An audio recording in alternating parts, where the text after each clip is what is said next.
Olá, estamos aqui com o seu Ivan e com a dona Laurita, que vão nos contar um pouco sobre a história aqui da igreja da sede de Floriano Peixoto. Bom, em que ano que foi construída então aqui a igreja? 1982. E dá mais ou menos uns 35 anos. 35 anos atrás. 35 anos atrás.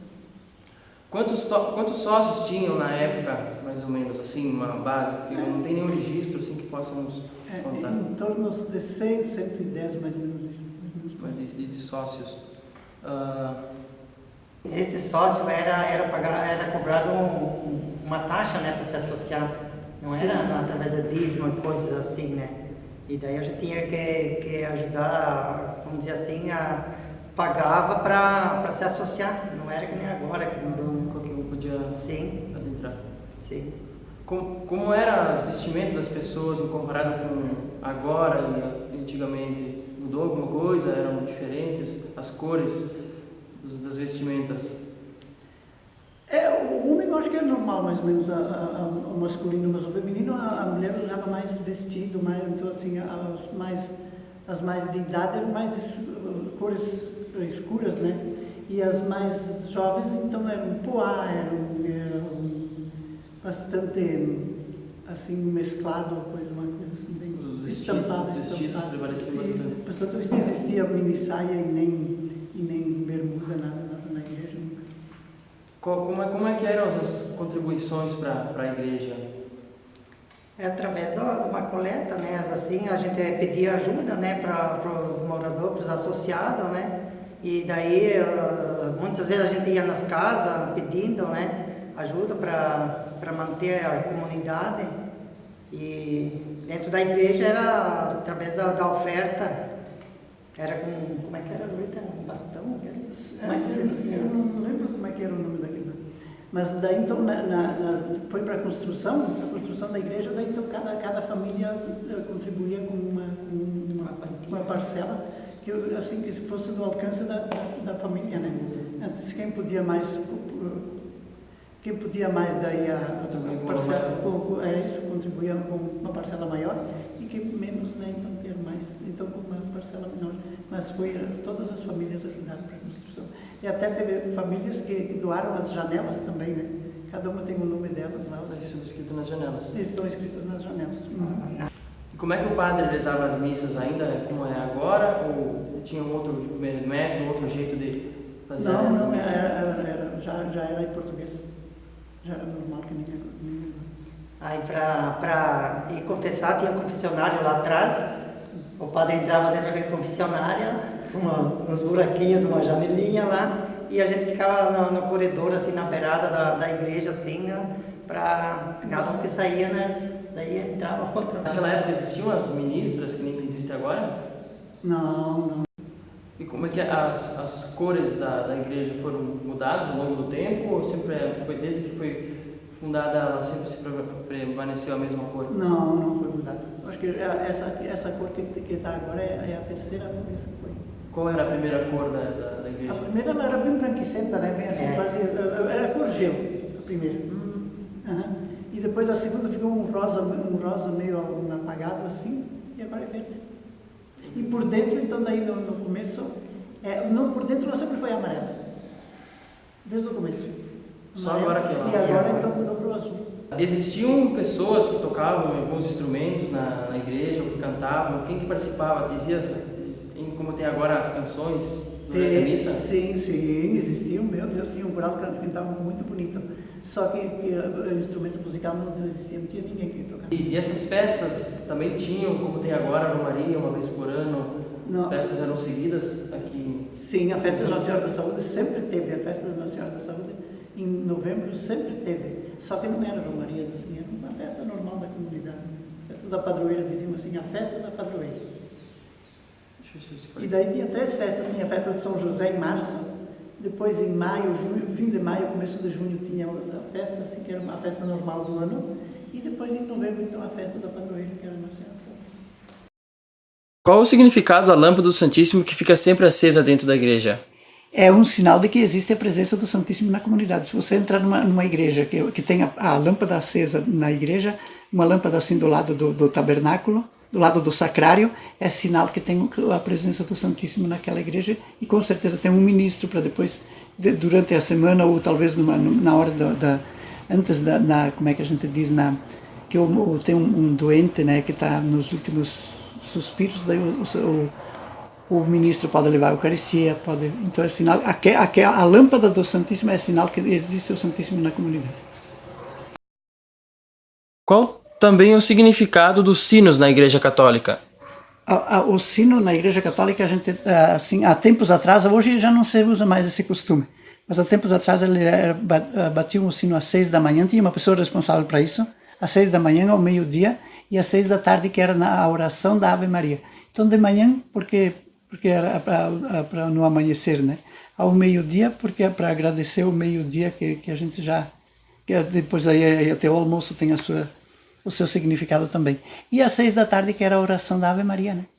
Então, quando era a oração da Ave Maria, às 6 da tarde, todo mundo, o Papa reza, o Bispo reza, todo mundo, naquele horário, então daí batiam o sino para alertar a comunidade que era na hora da oração da Ave Maria. Sim. E daí, então, também o sino, no caso, quando morre uma pessoa da comunidade, ele é batido para anunciar para a comunidade que morreu alguém, né? Então, daí, se for um adulto, daí é batido 3 vezes. E se for uma criança, 2 vezes.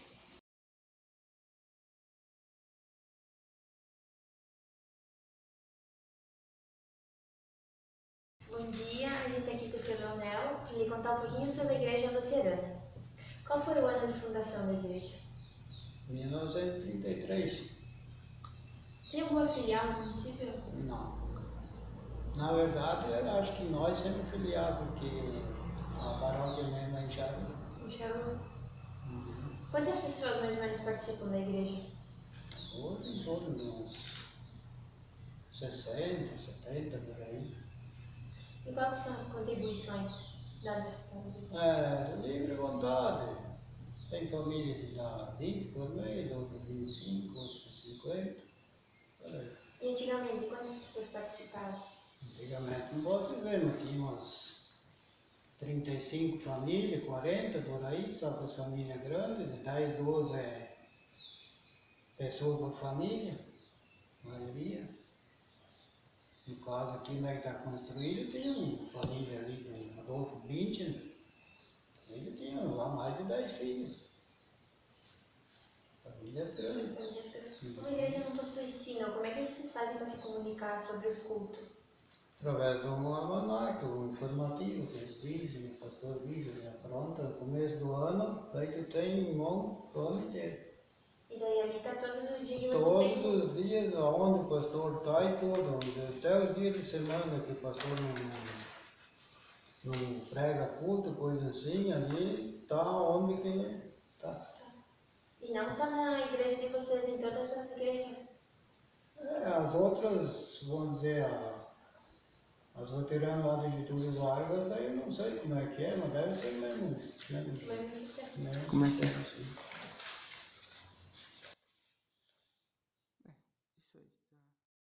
É o púlpito onde o pastor faz a liturgia e o sermão.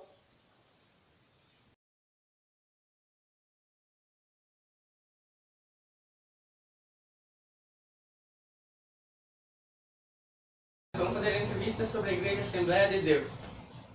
Então, a nossa primeira pergunta é qual foi o ano de fundação na cidade da igreja? Bom dia a todos, tá? Quero dizer primeiro que é um prazer poder contribuir com esse trabalho, tá? É uma alegria poder estar cooperando com vocês. Para poder falar um pouco da Igreja Assembleia de Deus, eu quero começar a nível de Brasil, tá? A Igreja Assembleia de Deus no Brasil foi fundada por 2 missionários suecos, Daniel Berger e Gunnar Wingre, exatamente no dia 19 de novembro de 1910. E aí aqui no Rio Grande do Sul, que foi fundada em 1924. Tá? Então no Brasil ela já tem mais de 100 anos. E no Rio Grande do Sul foi fundada também por missionários suecos. O nome dele, deixa eu dizer aqui porque é bem difícil, Gustavo Nordon, em Porto Alegre. Tá? Então, a Igreja Assembleia de Deus no Brasil tem mais de 100 anos, no Rio Grande do Sul tem mais de 80 anos. Aqui em Floriano Peixoto, Na nossa casa há uma congregação, mas ela não é a Igreja Assembleia de Deus, ela é só um ponto de pregação. O que é um ponto de pregação? São grupos de amigos que se reúnem uma vez por semana para orar, para ler a palavra de Deus, para a gente fazer uma corrente de fé. É um ponto de pregação, mas a nossa igreja sede é na região Alto Uruguai, aqui em Getúlio Vargas, tá? Quantas pessoas participam? Bom, gente, dentro do censo do IBGE, em 2010, os evangélicos no Brasil, eles são no número de 42 milhões. E desses 42 milhões, metade é da Assembleia de Deus, a nível de Brasil. Mas aí, como eu disse para vocês, a gente tem, cada município tem uma sede, tá? Então aqui a nossa sede é em Getúlio. Estação tem outra sede, Erebango tem outra sede. Cada cidade vai ter uma sede e nos bairros vão ter suas congregações, tá? Por exemplo, ali em Getúlio Vargas a gente tem a nossa sede e em mais de 7 bairros congregações pequenas, como aqui em Floriano Peixoto, que também é uma congregação, tá? E as contribuições da igreja, como é que são? Olha, dentro da nossa igreja a gente segue a palavra, tá? A gente preza muito pelo que está na Bíblia. E na Bíblia, a palavra de Deus diz que Deus ama o que dá com alegria. Então, nada é obrigatório. Também nós queríamos saber a diferença do sino. Por que a igreja de vocês não tem sino? Como costume da católica é a comunicação por sino, né? Cada vez que tem missa ou que falece alguém, né? Por que a de vocês não tem? Deixa eu só fazer uma explicação para vocês. Na nossa igreja, a gente entende que tudo tem um significado espiritual. Por exemplo, se você entrar na nossa igreja, você não vai ver imagens, você não vai ver crucifixo, você não vai ver vela, um monte de coisa, não só o sino, entende? Tem um monte de coisa que não vai ter. Porque a gente entende que tudo tem um significado espiritual. A gente não precisa ver a imagem de Jesus, a gente crê que Ele está ali, né? Ele mesmo disse, bem-aventurados que não viram e creram. A gente sabe que Ele está ali, a gente sente a presença dEle. E a comunicação é feita pelas mídias sociais. Se falece alguém, a gente avisa lá no WhatsApp, pessoal, vai ter culto fúnebre. A gente avisa assim, as famílias avisam. Não há uma necessidade de sino, não há um costume nisso. Porque para nós o centro é Jesus. É Ele que tem que ser anunciado, é Ele que tem que ser exaltado, é Ele que tem que ser venerado. Ele é o centro, Ele é a base. Olá, estamos aqui com a pastora Neluí, que vai nos contar um pouco sobre a história da Igreja Quadrangular da Floriano Peixoto. Em que ano foi fundada? Bom, a Igreja do Evangelho Quadrangular no Brasil, ela chegou em 51. Depois, para o Rio Grande do Sul, ela já chegou em 60. E aqui, ela começou em 1988 em casas de família. E se reuniu em casa de famílias. Depois nós viemos para o templo, construímos esse templo, foi um terreno doado pelo Delcino Malacarne, e isso foi em 1990, há 27 anos, que nós temos esse templo. Sim. Depois nós construímos lá na usina também, fazem 25 anos, e também tudo trabalhado. Com quantos integrantes começou? Bom, quando começou dentro do templo, nós tínhamos 55 simpatizantes, membros da igreja. E hoje Hoje muitos jovens saíram, continuam no mesmo caminho, continuam na mesma igreja. Sim. Mas estamos com 47 membros. Quantos pastores já passaram pela igreja? Já passaram 7 pastores, nós somos os 8º que estamos aqui. Por que a igreja não possui sino? Porque a igreja, ela traz a mentalidade que todos nós temos que ter um compromisso e temos que ter uma liberdade. Então, aquele que vem à igreja, ele tem que ter responsabilidade de saber o horário e ter a liberdade de vir ou não ser chamado, mas vir comparecer ao culto. Quais são as contribuições com a igreja? A igreja, ela vive de dízimos e ofertas. Todos aqueles que se batizam, eles têm a espontaneidade de ajudar, porque nós precisamos construir, nós precisamos se manter, Então tem esse, dízimos e ofertas. O que diferencia a igreja quadrangular das outras? Olha, nós somos uma igreja pentecostal. Eu não vou te dizer assim o que nos diferencia dela, porque nós somos uma igreja pentecostal. E o nosso lema está em Hebreus 13:8, que diz assim, ó, que Jesus Cristo é o mesmo ontem, hoje e eternamente. E aí nós nos firmamos. E também traz os 4 evangelhos, que nós temos 4 cores que simbolizam a vermelha, a salvação, a amarela, o batismo no Espírito Santo, e a azul, cura divina, e a roxa, a lilás, significa que Jesus voltará. Então é dentro desses 4 caminhos que nós pregamos. E como é que eram realizados os cultos antigamente? Mudou alguma coisa para hoje em dia? A igreja do Evangelho Quadrangular, ela não usa reza, que reza na palavras assim, que são palavras repetitivas. Então nós fizemos oração. Sempre foi, depois que chegamos no Brasil, ainda iniciou com a língua inglesa, mas depois pegou a portuguesa e nós sempre oramos na mesma maneira, sem repetição de palavras.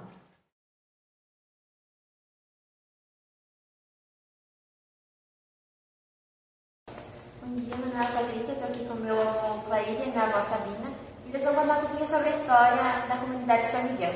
Em que ano ela foi fundada? 1950.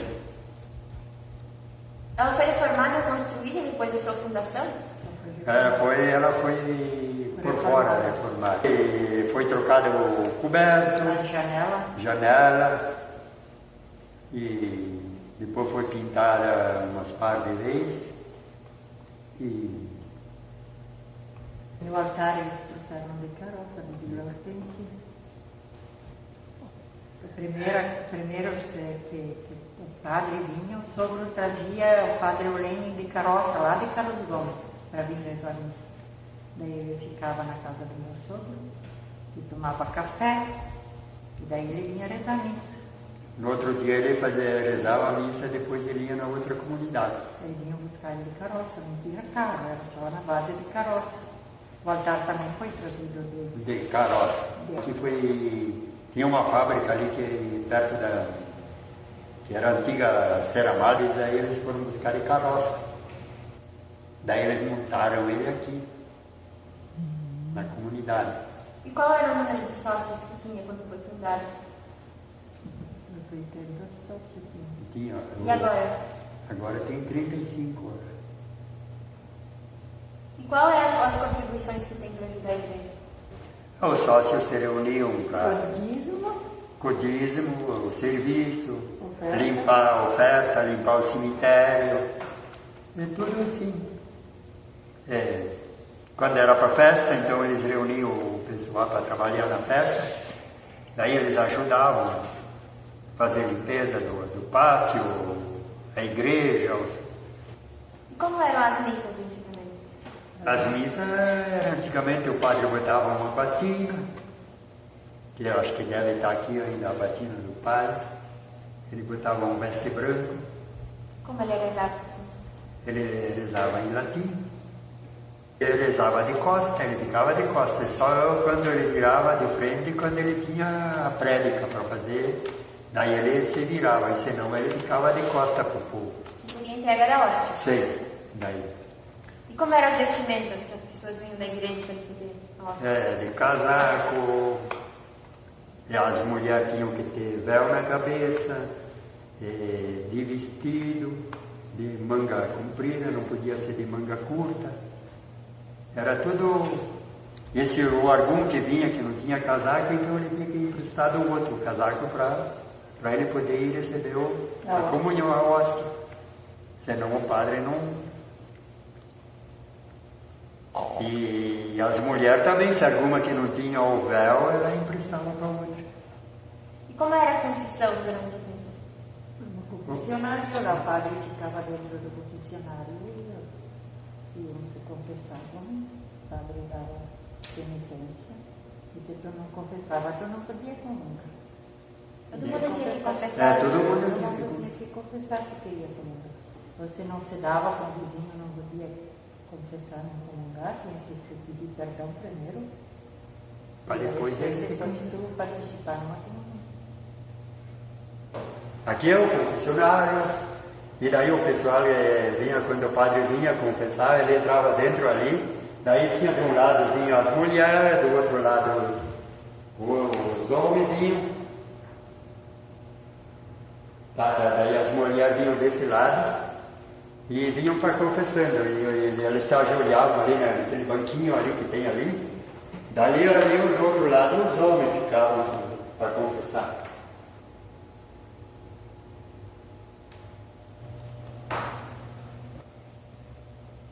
E as missas, quando tinha o coral dos jovens, tinha uns 50 jovens. Um era violeiro, que era o falecido Claudinho Jutski. Ele tocava violão e os outros cantavam, era muito bonito. Lá em cima era o coral. E daí eles subiam pela escada lá e ficavam lá, cantavam lá em cima. Quando o padre fazia sinal para eles, eles cantavam. O padre morava por aqui ou ele vinha de outras cidades? Ele vinha de Carlos Gomes e até Vila Hortência, depois meu pai ia buscar ele de carroça. Daí ele querem supor, ele ia hoje de tarde buscar ele lá para no outro dia de manhã cedo rezar a missa. Daí ele posava numa casa e daí ele fazia a missa, depois ele ia nas outras comunidades. Mas só que ele levavam ele de carroça, o padre polaco.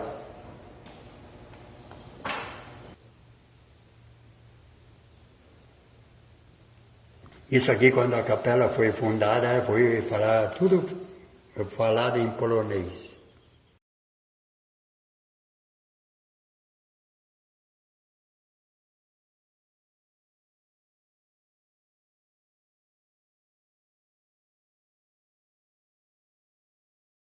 Quando o padre consagrava a hóstia, eles tocavam esse sininho.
Somos filhos e sois Pai, e em vós vivemos. Que nossa oferta seja aceita com grande amor e se transforme